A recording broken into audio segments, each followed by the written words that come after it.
Hi everybody, I'm Rebecca Keppel. Welcome back to another 12 Crafts of Christmas. This is day 4, which is an easy Christmas shaker card. Now, I know it's actually day 5 of December, but this is my pup Coley. He's been really sick. He has what's called valley fever, which I guess is really common for dogs out here, but it's making him really lethargic and not hungry. So we got him medication, and so I'll just be going an extra day instead of going to the 12th, I'll go to the 13th. Okay, so this is the card that I'm going to make in this video today. It features 2 shakers, and they are both from the Merry and Bright Ornament Kit, which is last year's kit, but it's still available, so I'm going to link it down below in the description. This is the paper pad that's included with the kit. It's a 6x6 paper pad, double-sided papers, and then you get all of these foam shapes that coordinate with the dies that come with the kit. So what I'm showing you here is not the full kit. The full kit also has toppings or the little shaker goodies that go inside. I didn't have any of those left, so I'm using new ones. But if you get the kit, you get everything that you need to make shakers.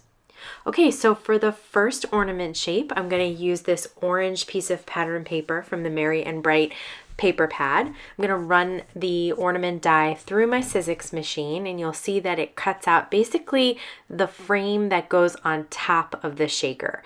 So this is how you coordinate or customize your shakers so that you don't see the white foam underneath. So now I'm going to cut another die out of a pink piece of pattern paper. I really like this little ornament die, and it kind of looks like a bulb.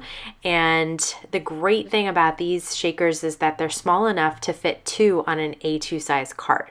Okay, I have some silver metallic cardstock and a piece of Thermoweb's iCraft Easy Cut adhesive, which is a thin double-sided adhesive. It's what I like to use anytime I have tiny dies or really delicate thin dies. So I'm going to place the cardstock on top of the adhesive, cut around it, and then it's stuck to the back. I'm going to place it in my Sizzix machine and place the dies face down on the paper just like I would normally do, and run it through my die cut machine.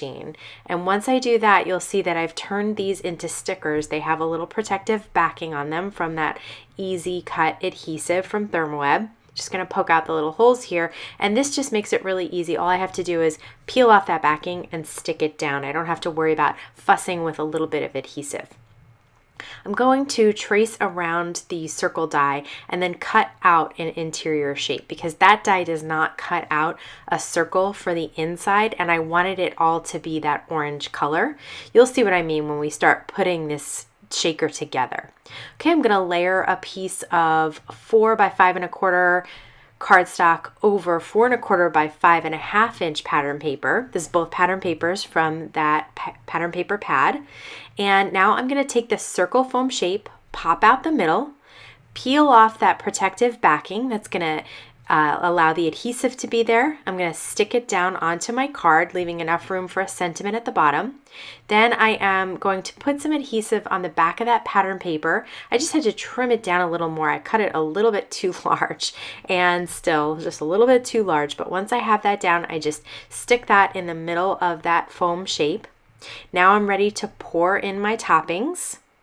And now I'm going to peel off the top protective layer, throw that away, and then I'm going to grab the die cut circle shape and lay it on top. And that creates the shaker. All I need to do now is customize it with my die cut piece of pattern paper. Just use a little tape runner behind that.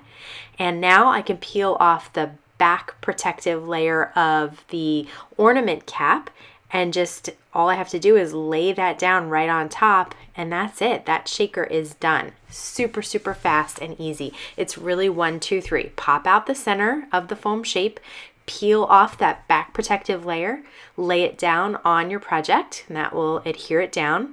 Pour your toppings inside, enough that you like. I like a lot in mine. Grab your die cut acetate piece that comes in the kit and lay it down once you peel off that top protective layer. Then use some adhesive and glue down your little frame that you die cut, and that's it. Now I'm going to grab the second cap and adhere that to the second ornament, and those shakers are done. Seriously, the easiest way to create shakers. Queen & Go has it made for you.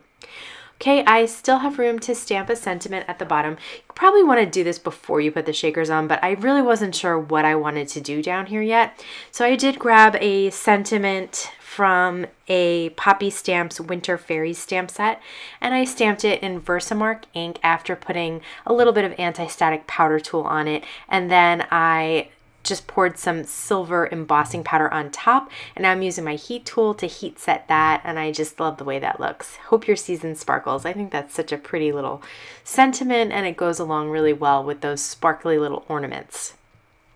Speaking of sparkle, I'm going to grab a little bit of Tsukineko's sparkle string, which is this really pretty string, comes in a rainbow of colors, and it has kind of a metallic string that runs through it as well.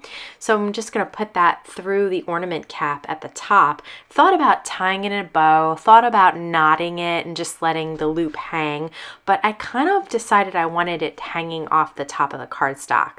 So I'm going to wrap it around and then just put a piece of tape on it, since that just needs to hold it in place until I'm ready to adhere this all down to my card.